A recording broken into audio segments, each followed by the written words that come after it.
Welcome to Politics Unusual. I'm Morgan McKay. The recent ramp-up of ICE activity across the country is dominating the political discourse here in New York as states and local leaders work to decide how they should react. So, first up, we're sitting down with Queens Borough President Donovan Richards to discuss ICE, the new casinos headed to his borough, and more. Next, we're speaking with Councilman Shekar Krishnan about his bill, which aims to protect rideshare drivers. And then we're taking a look at Governor Mikie Sherrill's inauguration. But we're going to jump right in right now to bring on our first guest, Queens Borough President Donovan Richards. Thank you so much for being here. Great to see you. And congratulations on your recent re-election. Yes. What is your plan for the next 4 years? What are you excited about? Well, we have a lot in the queue, and the first thing is to continue to address one of the biggest crises we know that we're facing, and that's the housing crisis. So we've approved close to 30,000 units between the Jamaica and Long Island City rezoning. Now it's about making sure that the implementation and that the units are actually realized. In April, we'll start to see people moving into Willard's Point, the largest affordable housing development in the city's history in 40 years. So we'll be taking formerly homeless, 15% of those units are set aside for the formerly homeless. And so we'll be happy to finally cut the ribbon in April there. And then we're going to continue to focus in on the Rockaway Peninsula, where we just closed on almost 400 units of new housing on the waterfront, 15% of those set aside for the formerly homeless as well. So housing is going to be the biggest priority as we move into the next term as well. Housing is huge. Now, I want to also start with concerns surrounding ICE.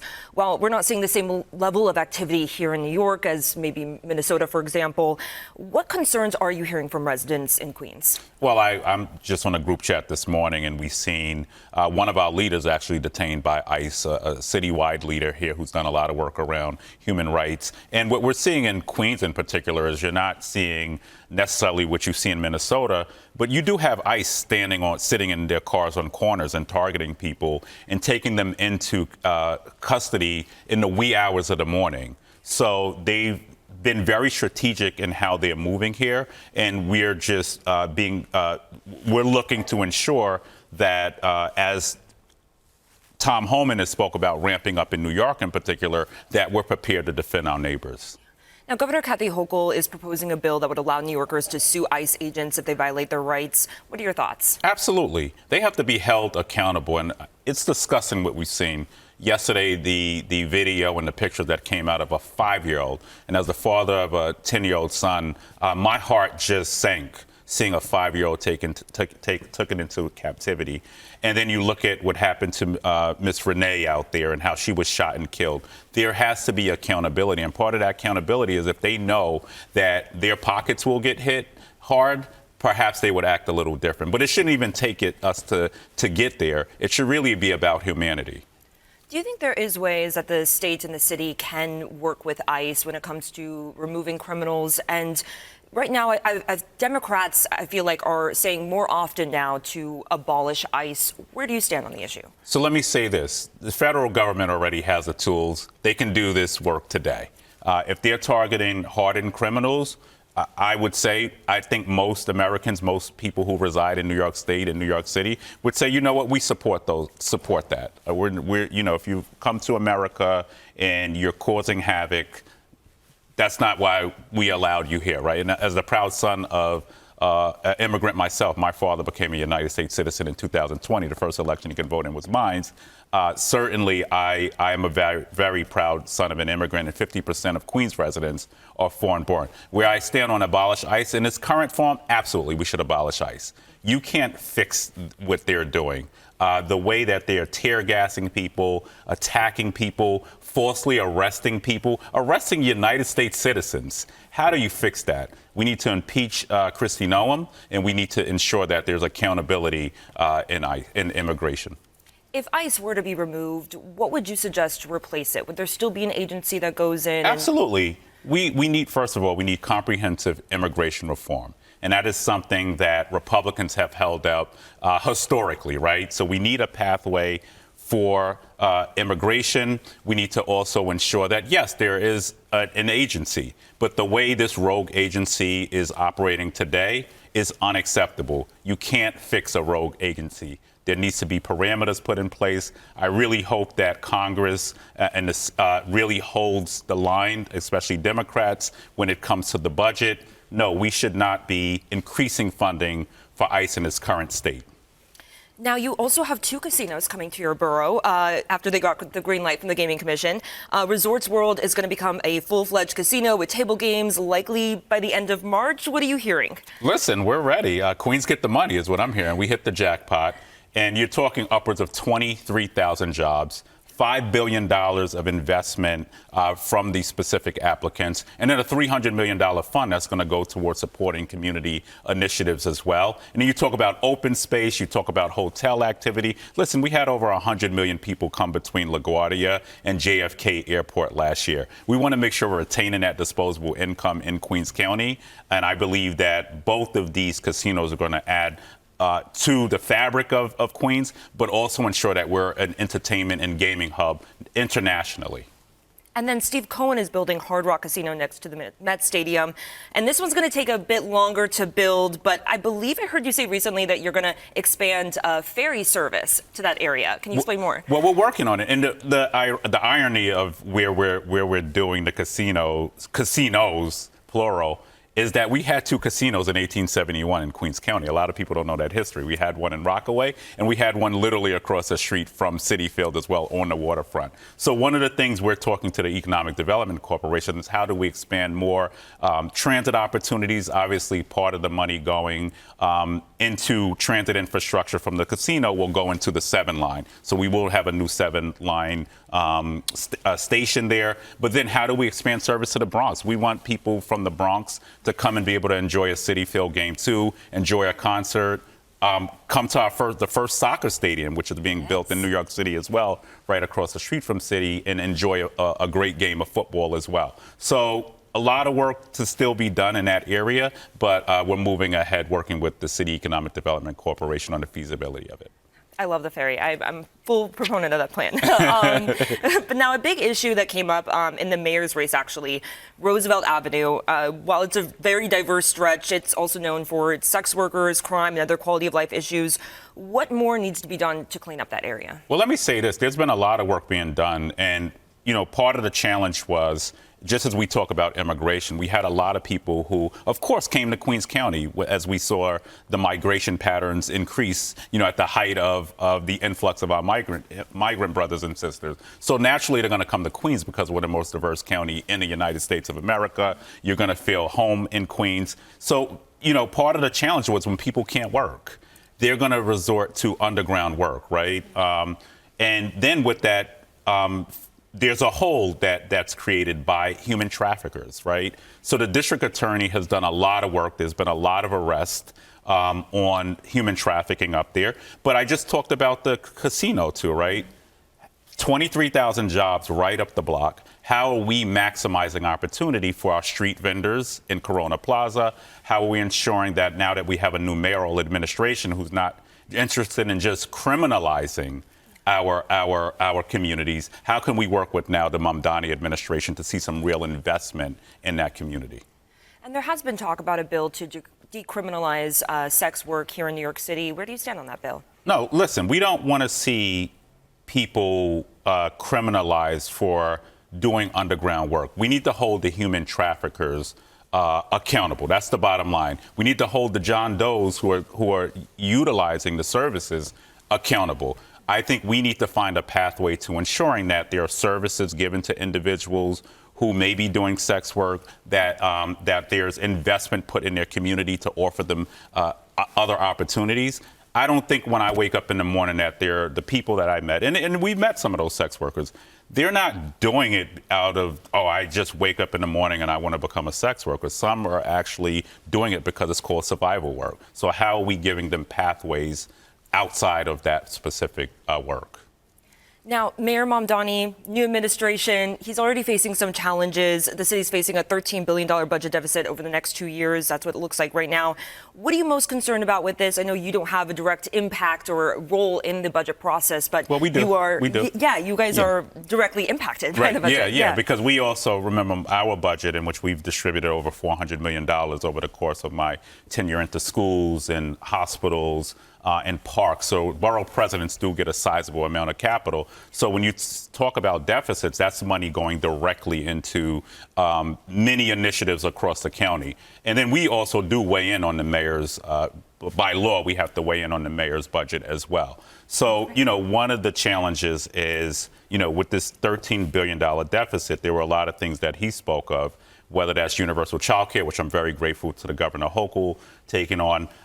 He talked a lot about free buses, but there are serious headwinds now. How do you get these things done? I'm really concerned with more cuts coming. I think the Trump administration and Trump himself threatened more cuts to sanctuary cities. So that has a direct impact on our public housing residents, on our immigrant communities, on our low-income communities, on our SNAP benefits. 1 in 3 children in Queens County go hungry every day. So these cuts have a direct impact, and we're going to have to make some headway in ensuring that we hold the line to ensure that our most vulnerable communities are taken care of. Now, last question for you. There's so much economic development coming to Queens this next year, over the next 2 years, really. You guys have the Major League Soccer stadium that you mentioned earlier that won't open until next year, but a lot of exciting things coming to Queens. Yeah, and FIFA, the World Cup is going to be, I'm mad that the stadium is not open this year, but we'll be utilizing the U.S. Open as the fan base experience, and it'll be discounted tickets for them to enjoy them, for the fans, all of the diverse fans who love soccer to enjoy the fan experience at the U.S. Open. So next year, we're definitely scoring a goal at the new stadium. That's great. Thank you so much for being here. I really appreciate it, and we'll have you back very soon. Thank you so much. Thank you, Morgan. The push to protect New York City rideshare drivers. Councilman Shekar Krishnan will join us next to talk about legislation he's proposed to address the issue.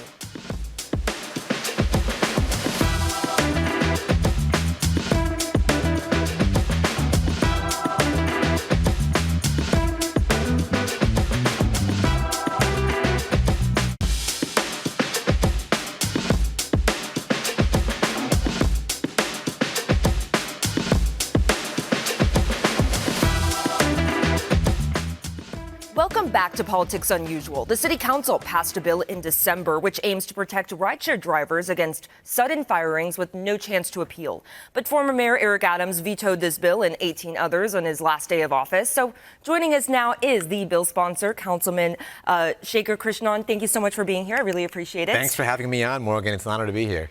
So let's start first with this bill that you introduced. What does it aim to do, and how would it protect rideshare drivers? Sure. Well, this bill is the largest worker protection bill in the country, protecting over 100,000 drivers of Uber and Lyft just in New York City alone, and stopping their unfair firings. Before we passed the bill, and we passed it overwhelmingly in the City Council, Uber and Lyft drivers in our city could be fired at any moment. They'd wake up in the morning, get their kids ready for school, and find out that they had been deactivated from their app or fired. No notice, no process whatsoever, and no ability to reach back out to Uber and Lyft directly to say, hey, why was I fired? What was the reason for that? And that wasn't right. With our bill in place, we now have due process for drivers. They get notice, 14 days notice before they're fired. They know the reasons why they're being fired so they can challenge it, and then they can reach out to the app companies, their employers directly, and make their case as to why they shouldn't be fired. Our Uber and Lyft drivers power this city every single day. They keep it moving. They are essential workers, and they deserve the protections to make sure they can't lose their jobs or livelihoods overnight like that. And it's a model for the rest of the country about how we protect workers in this gig economy. Now, some critics of the bill, including representatives for Uber and Lyft, say this bill will make it harder to fire a driver for misconduct, also pointing to how this bill allows drivers to keep getting rides for 14 more days after being fired. What's been your response? Uber and Lyft went on a campaign of false information, fear-mongering. They are billion-dollar companies. Instead of spending their money to support their workers, who are the reasons why they get the profits they do, they decided to put this money into fear-mongering and false campaigns. But what I'm proud about is our city council, our city did not fall for that. We passed this bill with an overwhelming majority in the city council. And now that Mayor Eric Adams, on the eve of New Year, on his way out the door, he took the most anti-immigrant, anti-worker position he could have taken by vetoing this bill. But I am proud in this new city council, we are going to override this veto and show that we always stand with workers. And for me, representing Jackson Heights and Elmhurst, Queens, where we have the largest population of constituents of driver residents. They are my neighbors. They go to school with my children. I am so proud that our city council will stand up once again for these essential workers. Has the Council Speaker, Julie Menin, given you any indication on when you guys might take up that bill again? Speaker Menin was a strong supporter of this bill when we passed it in the City Council just last month, and I know that we are working with all deliberate speed to override this veto because this is an issue that matters to our City Council, to our new mayor, who I'm proud that both Mayor Mamdani and I have stood side by side, gotten arrested together in civil disobedience, fought together to protect taxi workers 5 years ago. And we're going to stand together as a city once again to show that we stand with workers and we will not let these billion-dollar app companies take advantage of them and exploit them. Now, a new council means new council appointments, and you were just appointed as the oversight and I want to make sure I'm getting this right here. The Oversight Investigations Chair. That's right. That's a huge position. What are you excited to do with this? Well, I'm deeply honored that Speaker Menin tapped me to lead the Oversight Investigations Committee. My vision for this committee is to hold anyone and anything accountable that tries to take advantage of or screw over New Yorkers. From predatory corporations that go after their workers, to bad landlords that are harassing their tenants or forcing them out of their homes, to making sure that we don't see the kind of corruption that we saw at City Hall over the last 4 years ever again. I am proud to be in the City Council, our council's anti-corruption fighter in this new era. Now, the Council Speaker recently just said that she wants to review some of the no-bid contracts of this past administration. Is that something your committee is going to be investigating? Absolutely. Both Speaker Menin and I and our colleagues, we're working very closely together to look at the contracting process, to look at what happened the last 4 years.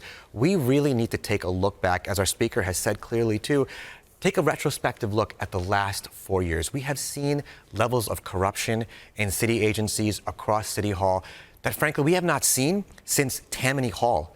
We have to make sure that never happens again. Our government has got to be working for New Yorkers to make our city more affordable, to be delivering for them. And that starts with rooting out and fighting that kind of corruption that we saw these last 4 years so we never see them again. And that's what we'll do. Well, thank you so much for being here. I really appreciate your time and looking forward to having you back here as you guys especially go through those no-bid contracts. That's going to be really interesting to watch. We've got a lot of work to do, and I appreciate you having me on the show. Thank you so much. Thank you. Coming up next, New Jersey has a brand new governor. We're taking a look at the message she sent to Garden State residents this week.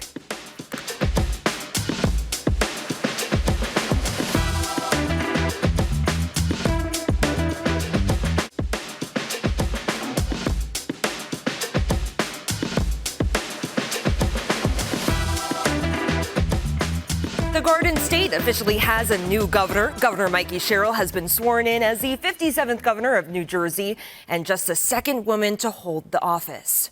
So help me God. So help me God. Congratulations, Governor. Sherrill took the oath of office at the New Jersey Performing Arts Center in Newark. More than 2,000 people attended her swearing-in ceremony, including former New Jersey Governor Phil Murphy and Chris Christie, House Minority Leader Hakeem Jeffries, and Senator Cory Booker. Sherrill then laid out some of her plans for the Garden State.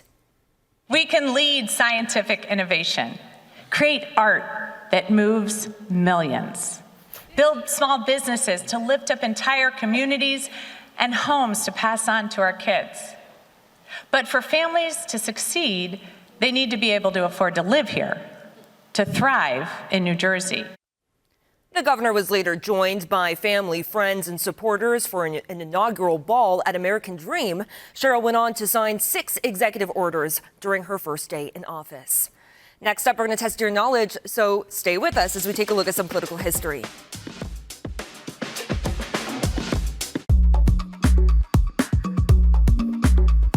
We're flashing back to this week in history. On January 21st, 1908, New York City's Board of Aldermen passed a law that forbade public establishments from allowing women to smoke because they said it was immoral.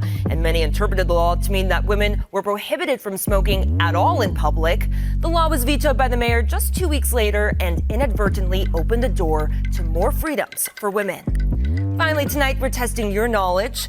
Last week, we asked you who was appointed as the first official mayor of New York City in 1665.